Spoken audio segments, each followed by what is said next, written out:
औज़ुबिल्लाहिमिनश्शैतानिर्रजीम बिस्मिल्लाहिर्रहमानिर्रहीम। अस्सलाम वालेकुम डियर स्टूडेंट्स। अच्छा जी बच्चों, आज चैप्टर नंबर 9 का जो हम नेक्स्ट न्यूमेरिकल करने जा रहे हैं जी 9.5, ठीक है। बहुत इजी न्यूमेरिकल है और ये डायफ्रैक्शन ग्रेटिंग से रिलेटेड है, तो आप लोगों ने ज़रा इसको अच्छे तरीके से गौर से सुनना है। देखें, अब यंग्स डबल स्लिट एक्सपेरिमेंट तो ख़त्म हो गया, माइकलसन्स इंटरफेरोमीटर ख़त्म हो गया। अच्छा, अब कहते हैं 9.5 न्यूमेरिकल में कहता है अ सेकंड ऑर्डर स्पेक्ट्रम। देखें, जब भी आप लोग न्यूमेरिकल करें ना, सबसे पहले उसके डाटा के अंदर ना जो चीज़ उसने दी है उसको हाईलाइट कर लें। अब सेकंड ऑर्डर स्पेक्ट्रम है, तो सेकंड ऑर्डर के लिए आपको पता है एन या एम कितना लिया जाता है, 2 लिया जाता है। अब यहाँ पे तो उसने बताया नहीं है कि मैक्सिमा या मिनिमा, वो तो मैक्सिमा या मिनिमा ज़्यादा, तो हम उसमें देखते हैं यंग्स डबल स्लिट एक्सपेरिमेंट में। तो इसमें अच्छा उसने सेकंड ऑर्डर स्पेक्ट्रम कहता है a second order spectrum is formed at an angle of 38 degree. लो जी, सेकंड ऑर्डर स्पेक्ट्रम है और जो बच्चों थीटा है वो आप लोगों के पास आ गया है 38 डिग्री, ठीक है। यहाँ पर भी आप लोग नोट कर लें। When falls normally on a diffraction grating, कहता है किसी एक डायफ्रैक्शन ग्रेटिंग के ऊपर जाके फॉल की है। अब डायफ्रैक्शन ग्रेटिंग का मैं आपको थोड़ा सा कॉन्सेप्ट बता दूं, अगर आपको याद हो तो ये छोटी छोटी इसमें ना स्लिट्स थी। A glass plate having large number of equidistant and parallel slits mechanically rolled on it, ठीक है। अच्छा, अब यहाँ से लाइट रेज आती थी, अगर आपको याद हो डायफ्रैक्शन ग्रेटिंग में ऐसे ये लाइट रेज आई सारी, और जब ये इधर से गुजरी थी, ठीक है, जैसे ही ये इधर से गुजरी थी तो इधर हमने एक लेंस लगा के इन तमाम रेज को एक पॉइंट के ऊपर क्या कर लिया था, कन्वर्ज कर लिया था, ठीक है। तो खैर ये तो वो बातें, अगर किसी को नहीं पता तो ये वो टॉपिक में जाके पढ़ ले। और ये डिस्टेंस बिटवीन द स्लिट्स जो था, वो सेपरेशन बिटवीन द स्लिट्स, वो डी थी, ठीक हो गया। अच्छा, अब और डी आपको मैंने बताया था कि यहाँ पर जो डी होता है ये यूजुअली 1/n होता है, और n यहाँ पर क्या होती है, लाइंस पर सेंटीमीटर होती हैं। तो अब आप लोग सवाल में भी देख लें, आप लोगों को गिवन है कि लाइट फॉल की है when light falls on a diffraction grating having 5400 lines पर सेंटीमीटर। तो इसमें कितनी लाइंस पर सेंटीमीटर है, 5400 लाइंस पर सेंटीमीटर है। तो आप लोग देखें n आपको दिया हुआ है। अच्छा, अब आप लोगों ने सबसे पहले ना ये 5400 लाइंस पर सेंटीमीटर को मीटर में कन्वर्ट करना है। अब कैसे कन्वर्ट करना है, ये 5400 है, सेंटी होता है 10⁻², ठीक है। ये मीटर अपनी जगह पर, ये -2 ऊपर जाके +2 हो जाएगा, तो इसके 2 जीरो फर्दर इसके साथ लग जाएंगे, तो 5400 के आगे 2 जीरो और लग जाएंगे, तो ये आपके पास लाइंस पर मीटर में आंसर आ गया है, ठीक है। ये लाइन नहीं लगानी, ये पर मीटर लिख दिया, ठीक है। कहते हैं बताएं आपने इधर जो लाइट यूज की है ना इस एक्सपेरिमेंट में, यानी डायफ्रैक्शन ग्रेटिंग में इतनी लाइंस पर सेंटीमीटर है, इस एंगल पर डायफ्रैक्शन हुई है और सेकंड ऑर्डर स्पेक्ट्रम बना है। और कहता है बताएं जो लाइट यूज की है उसकी वेवलेंथ क्या होगी। तो आप लोगों ने उस लाइट की वेवलेंथ बतानी है जो लाइट हम लोगों ने यहाँ पर यूज की है। तो देखें, डायफ्रैक्शन ग्रेटिंग का फार्मूला तो अब आपको माशाल्लाह पता ही है, ठीक है। तो डायफ्रैक्शन ग्रेटिंग का जो फार्मूला था वो क्या था जी, अगर आपको याद हो, डायफ्रैक्शन ग्रेटिंग का फार्मूला था lambda is equal to d sine theta over n. ये था formula actually, d sine theta is equal to n lambda.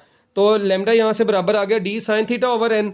तो अब आपको पता है, मैंने भी बताया पीछे कि D is equal to 1/n होता है। तो जरा अगर आप लोग गौर करें, मैं इस डी की जगह पर 1/n पुट कर दूं, तो ये छोटा एन और बड़ा एन नीचे आ गया, sine theta over n n. अब थीटा 38 डिग्री था, स्मॉल एन ऑर्डर आपको दिया हुआ है 2, और ये हम लोगों ने पर मीटर में कैलकुलेट कर लिए, क्योंकि हमारी कैलकुलेशन भी मीटर में होनी है, इसलिए हमने इसको पर मीटर में पुट किया है। तो जब मैंने इसको सोल्व किया ओवरऑल साइन 38 का आंसर कैलकुलेटर पर, ये चेक कर लीजिएगा आप लोग, कैलकुलेटर्स माशाल्लाह आपके पास होंगे, यूज़ आपको करना आता है, साइन 38 डिग्री, ठीक है। तो ये देखें आप लोगों के पास 0.6156 आ गया, उसको राउंड ऑफ करके तकरीबन 16 लिख लिया है।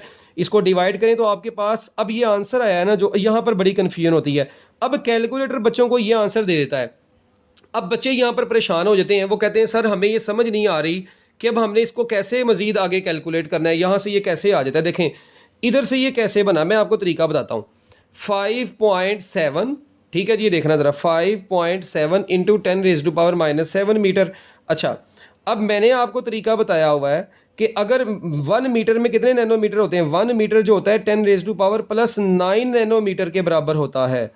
जो ये किसके बराबर होता है, 5.7। देखें ये तो अपनी जगह पर ही है पूरी वैल्यू, 1 मीटर की जगह पर, यानी 1 मीटर किसके बराबर होता है, 1 metre is equal to 10⁻9 nanometre होता है। तो मैंने 1 मीटर की जगह पर 10⁻9 नैनोमीटर पुट कर दिया है। अच्छा, अब जब मैं इन दोनों को आपस में मल्टीप्लाई करवाऊंगा, जब ये दोनों आपस में मल्टीप्लाई होंगे, तो 5.7 इंटू 10⁻⁻7 प्लस 9 नैनोमीटर।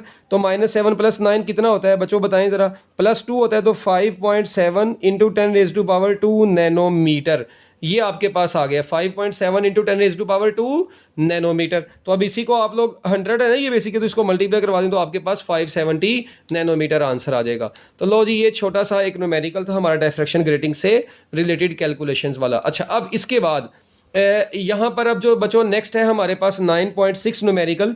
इसमें आप लोग अगर थोड़ा सा गौर करें ना, कहता है जी a light is incident normally on a grating. लो जी, अब ग्रेटिंग में 2500 लाइंस पर सेंटीमीटर है, तो सबसे पहले हम लोगों ने इसको मीटर में कन्वर्ट कर दिया, पर मीटर में।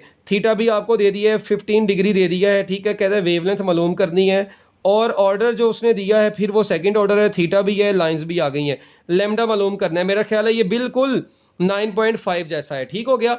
अब आप लोग मुझे खुद जुबानी बताएंगे, ठीक है। अब बताएं ज़रा मुझे शाबाश कि किस तरीके से इसको करना है। तो आपको फार्मूला पता है, d sine theta equal to n lambda, यहाँ से लैम्डा निकालें, D is equal to 1/n है, यहाँ पर एन आ गया। तो अब ये देखें 15 डिग्री था थीटा, वो हमने पुट किया, यहाँ से सारा इसको सॉल्व कर लिया, मतलब कैलकुलेट किया। जब इसको कैलकुलेट किया बच्चों, तो हमारे पास अब जो आंसर आ गया है वो दोबारा ये आया है। तो अब देखें मैंने आपको भी क्या तरीका बताया था, 5.18 इंटू 10⁻⁷ मीटर।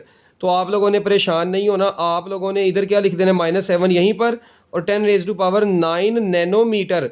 तो क्योंकि 1 मीटर 10⁹ नैनोमीटर के बराबर होता है। जब अब आप लोग इन दोनों को मल्टीप्लाई करवाएंगे तो ये 10⁻² आ जाएगा। तो 10⁻² यानी 100 इससे मल्टीप्लाई होगा तो 518 आंसर आ जाएगा। तो 518 नैनोमीटर आपका आंसर आ गया, ठीक है। अच्छा, उसके बाद है जी 9.7 न्यूमेरिकल।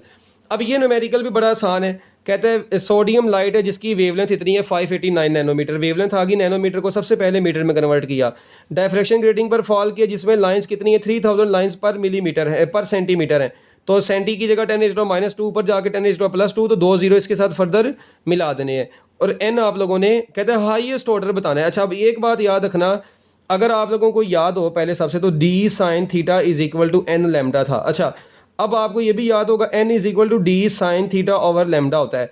अब आपको याद है मैंने बताया था कि n जो है ना, वो n का साइन थीटा के साथ एक्चुअली कौन सा रिलेशन है, direct relation. It means n की वैल्यू जितनी ज़्यादा हाई होगी, थीटा भी आपको उतना ज़्यादा हाई रखना पड़ेगा। तो थीटा की मैक्सिमम वैल्यू 90 डिग्री पर आती है। इट मीन्स मैक्सिमम ऑर्डर हासिल करने के लिए थीटा को कितना पुट करना पड़ेगा बच्चों, 90 डिग्री। तो आप लोग ये थीटा को यहाँ पर 90 डिग्री पुट करेंगे, लैम्डा आपके पास है, एन भी आपके पास है, तो इसको सॉल्व कर लें, 5.66 आएगा। अच्छा, अब यहाँ पर एक कन्फ्यूजन है। यहाँ पर कन्फ्यूजन ये है कि बच्चे समझते हैं जी कि सर हमने यहाँ पर इसको राउंड ऑफ किया है। तो याद रखना है, हमने इसको राउंड ऑफ नहीं करना, यहाँ पर इधर कोई राउंड ऑफ नहीं है। बस पॉइंट के बाद जो भी चीज़ है उसको आपके ने इग्नोर कर देना, क्योंकि ये ऑर्डर है, ये आपका वो मैथमेटिक्स नहीं है, ठीक है। तो ये आप लोग ऑर्डर से डील करें, तो 5 पॉइंट समथिंग जो भी है तो उसको हम लोग क्या ऑर्डर कंसीडर करेंगे, 5th ऑर्डर कंसीडर करेंगे। ठीक हो गया बच्चों। लो जी, ये आपका तीसरा न्यूमेरिकल भी डिफ्रैक्शन ग्रेटिंग से रिलेटेड हो गया है। अच्छा, उसके बाद 9.8 न्यूमेरिकल की तरफ चलते हैं। अब 9.8 न्यूमेरिकल में उसने कहा है जी ब्लू लाइट है, ब्लू लाइट है जिसकी वेवलेंथ कितनी है, 480 नैनोमीटर है। उसको इल्यूमिनेट किया गया एक डायफ्रैक्शन ग्रेटिंग पर। लो जी, वेवलेंथ आपके सामने आ गई है, और सेकंड ऑर्डर इमेज है, सेकंड ऑर्डर इमेज है तो n2 आ गया। उसके बाद कहता है बना ये किस एंगल पर है, 30 डिग्री के एंगल पर बना है, सेंट्रल इमेज से थीटा भी आ गया। कहता है how many lines in a centimetre. अब आप लोगों ने नंबर ऑफ लाइंस पर सेंटीमीटर, यानी आप लोगों ने ये n कैलकुलेट करना है। अब आप लोगों ने n कैलकुलेट करना है, सबसे पहले तो फार्मूला मैं आपके सामने इधर लिखता हूँ। डी साइन थीटा किसके बराबर होता है, एन लैम्डा के। डी बराबर होता है 1/n, ये sine theta is equal to n lambda अपनी जगह पर। तो अब आपने n मालूम करना है, तो n बराबर आ जाएगा sine theta over n lambda के, ठीक है। तो अब ये देखते हैं ज़रा हम लोग नेक्स्ट पेज के ऊपर। अच्छा, अब आप लोग यहाँ पर देखें, जो आपने मतलब ये फार्मूला निकाल लिया, ये भी मैं बता के आया हूँ कि n is equal to sine theta over n lambda आ गया। अब थीटा आपके पास है, n भी है, लैम्डा भी है। अब आपके पास जो ओवरऑल आंसर है ना इस सारे को सॉल्व करने के बाद, वो आपके पास ये आ गया है इतना, ये अब आपके पास आंसर आया है, ठीक है। तो आप लोग इसको साइंटिफिक नोटेशन में लिखें तो पर मीटर के हिसाब से ये ऐसे बन जाएगा। मगर आपको पता है आपने तो लाइंस किस में निकालनी है, आपने लाइंस निकालनी है पर सेंटीमीटर में। तो अब आप लोगों ने जब इसको पर सेंटीमीटर में निकालना है, तो आप लोगों ने क्या काम करना है, देखें ये था, मैं इसको क्लियर कर देता हूँ, 52 इंटू 10⁻⁴ पर मीटर था, ठीक है। तो कोई परेशानी वाली बात नहीं। अब आपको पता है 1 मीटर में कितने सेंटीमीटर होते हैं, 1 मीटर में 100 सेंटीमीटर होते हैं। तो मीटर में 100 सेंटीमीटर, ये 100 उसे कटेगा, तो 52 इंटू 10⁻² और नीचे क्या आ जाएगा, सेंटीमीटर आ जाएगा। ठीक हो गया। अब ये पर सेंटीमीटर के हिसाब से आ गया है, तो अब ऊपर वाले को बस साइंटिफिक नोटेशन में लिखेंगे तो वो 10⁻³ बन जाएगा, और साथ में ये पर सेंटीमीटर, तो ये आपके पास लाइंस पर सेंटीमीटर आ गई हैं। तो ये आपका फाइनल आंसर है। तो वेरी इजी MCQ न्यूमेरिकल था जी ये। ठीक हो गया। तो मैं उम्मीद करता हूँ कि आपको ये डायफ्रैक्शन ग्रेटिंग से रिलेटेड 4 न्यूमेरिकल्स समझ आ गए होंगे। बेस्ट ऑफ लक, अल्लाह हाफिज़।